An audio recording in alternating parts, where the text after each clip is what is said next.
Today in studio we have Baden Stanley with us. But first, here's some reaction from the kids who went to see the festival. And here it is. Hold on.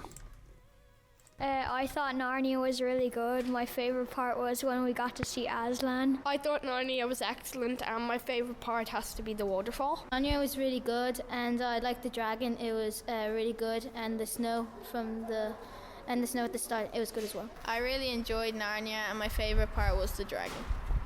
I thought Narnia was really fun, and my favourite part was Aslan and the dragon. I thought it was really good because of the way that everything was designed, and it looked really like the movie. And my favourite part was about the dragon when he's like blowing the smoke out of his mouth. Narnia was really fun because there was all the amount of work that went into it was really good, and the design of all the dragons and Aslan and the snow machine was really good too. And I really liked it because it really explained the story of Jesus and being tempted, and that I like going up the gangplank onto the ship to come into Narnia, and that's kind of all I remember. Baden Stanley, you're very welcome. It sounds like it's going down great, actually. It's going great. It's fantastic. We're having a wonderful couple of weeks already. You're having good numbers. Yeah, this weekend we'll be up to 1,500 in about 10 days. That's so brilliant, isn't it? It's been fantastic now. We really have been enjoying ourselves. Every so often you get to do something that it's work for the Lord. It's exciting, but you're really enjoying it as well. And well, I think that's brilliant. Fantastic. And I mean, fair play to you. I'd say now when you said, I'll tell you what we're going to do now. We're going to take the church and we're going to turn it inside out. We're going to build a big ship in the middle, and I'm sure everyone went, well, they're used to it. You have done this before. We have done this before. You have form. 3 years ago, we have. 3 years ago, we turned the church into the Lion, the Witch, and the Wardrobe. 1.5 tons of snow, 25 Christmas trees. It's on YouTube. I remember there. it well. Yeah, it was amazing. And so they're putting up with the madness in Christchurch Bray. They really are fantastic communities. There's not many churches, particularly maybe of a more traditional conservative background, who would have just the vision and the courage to jump and this sort of thing. I mean, everything we asked them for, they provided. Would you like to explain to everybody? I mean, you could hear the kids describing, but would you like to explain? Because really, you have turned the church inside out, haven't you? Complete. So just let the people know. Somebody wondered last time we did this whether we were just going to have a bit of talcum powder and a pussycat.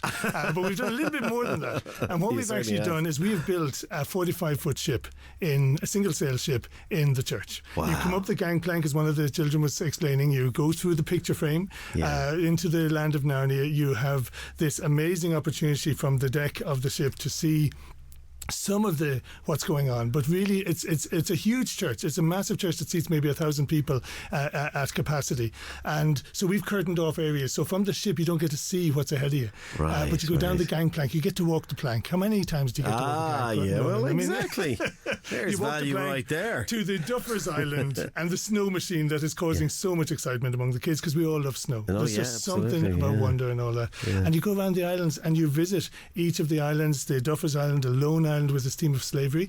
Slavery really is very important this year because on New Year's Eve 150 years ago the African slaves were waiting in their churches for the first watch night service to await the telegrams that would say that emancipation of the slaves was coming. So we drew that into the story of the slave traders of Lone Island. We've built a Deathwater scene with a fantastic gold statue. I mean, he's amazing. And we've built a dragon, as you may have heard. Yeah, of course. Kids absolutely, love the dragon. Yeah. We borrowed an Aslan from a community up in East Belfast, and we actually put him on the back of a trailer. And we drove down the M1, and we have pictures of him on the website at the toll bridge. I'd say you got some looks. There was a few pictures taken and a little bit of rubbernecking. So people, if you meet in line on the road, just make sure to keep safe. And at the toll bridge. And how much for the lion? Yeah, exactly. He's not with me. That's right. It must have been amazing, though. We were talking to Douglas Gresham to have C.S. Lewis's stepson, Douglas Gresham, involved. Yeah. Well, what was amazing about that too was the fact that we made contact. You can't do anything with Narnia without permission, which is right and true, because there's such integrity and authenticity in the stories. We don't want to mess with that. And so it was amazing that, first of all, we were able to get that permission, but for him to say he was coming over was just wonderful. We can now say that people have travelled all the way from Malta just to see our exhibition. To see this. How's that? And how did he respond? He loved it. He loved it. I have to be honest, he only gave it 9 out of 10, which is understandable because his wife said the place was freezing. But that was the only thing, and he was amazed. And I think what was lovely about it, because it stayed in our home, and my kids, our Narnia nuts, and to have C.S. Lewis as stepson, it was fantastic. And he and Mary were just so gracious and so warm and genuine, and we just had great fun with them. And but it was amazing to see how he's just so spirit-led. He doesn't really know where he'll be next week, because the Spirit will say to him, look, there's an opportunity over here, you got to go there. Wow. And it's just a fantastic testimony in and of itself. Incredible. I first came across Douglas many years ago. He ran a retreat centre for clergy and church leaders who'd been burnt out. I remember that, yeah. And that ministry was that for 13 years, Carlo, a wonderful place down there.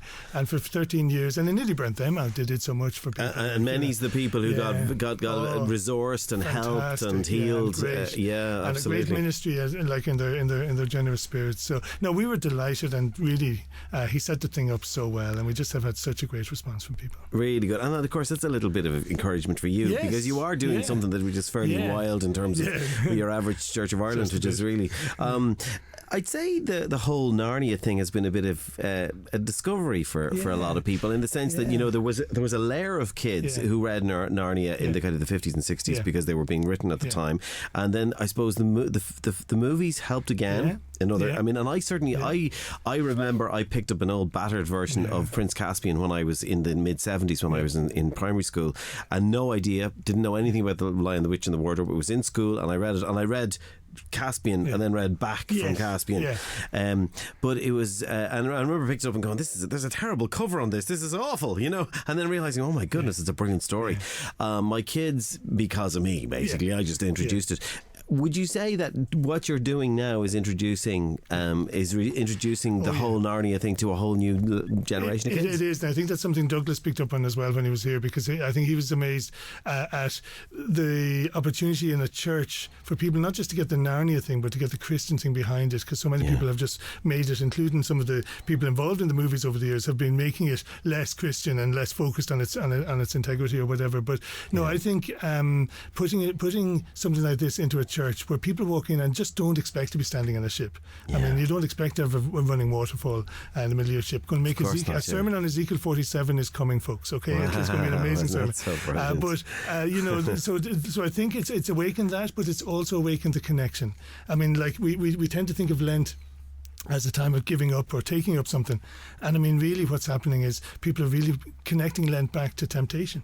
We're parents, we know what it's like to have our kids make choices and begin to make choices that we're wondering how they're going to be okay, how they're going to cope with temptations. As churches, we're not always talking about this. We're not actually engaging with them on it. I was just thinking, even as you were saying it, that we forget that the first 40 days and 40 nights were taken to a high place, and she said, all of this can be yours. That's right. And the key thing to that was actually so important, because it wasn't the buildings of the cities of the world, it wasn't the gold and the silver and the jewels and all that sort of stuff. It was actually the people. The devil was offering him an opt-out clause, a shortcut, and saying to him, you don't have to suffer. All you have to do is worship me, and I'll give every soul that you're about to die for, I'll give them to you. They'll be yours. It was an amazing, subtle, cruel thing that was being laid out in him, and that's what we've captured in the pictures, which are done slightly in Pixar quality, because the last one after that temptation is actually the crucifixion, because Jesus opted for the harder way. But he also, the picture opens up a perspective from Jesus, if you like. You see the people gathered around. You see the city in the distance, but you also see hell opening up for the people to be released from their captivity. Again, back to that theme of slavery. Very real, very relevant. It's pretty awesome. And I mean, it's interesting that you say, because obviously we're dealing with youngish kids when we're dealing with Narnia, but to even build in the kind of shape of temptation, That's right. And just to begin to plant those things with them, because we give a temptation test. I'm giving away all the secrets at the moment, but that's okay. We give away a temptation tester at the end, which we give a little bar of chocolate or a little sweet or whatever with a little sign on it, not to be open till Easter Easter Sunday by order of Aslan, and already we're finding the wrappers. Yeah, I know. And so it's kind of helping kids to think, because what we say to them as we give it, look, if you do break the temptation, try again. It doesn't mean Lent is over. Just try again, because that's the key message. None of us are perfect. It took me years to work that out. None of us are perfect, and we drive ourselves to this sense of perfection. We drive ourselves to this personal undermining because of that, and we end up actually losing sight of the gracious gift of God. And it's not just second chance; it's second millionth chance that we get. Baden, while I have you, I must. We'll talk a little bit about what's going on and the festival and where people can see it and stuff. But I have a personal thank you to say to you. You actually got myself and a couple of my mates and my lovely wife Joanne down to do a bit of music for you. Right. You're not bad at the music. Yeah, I do a little bit at the odd time. But it was Paddy's Day, St. Patrick's Day, one particular night, and I remember thinking to myself, I really, really need to bring something to this, and I sat down and I wrote what became Patrick's Shield.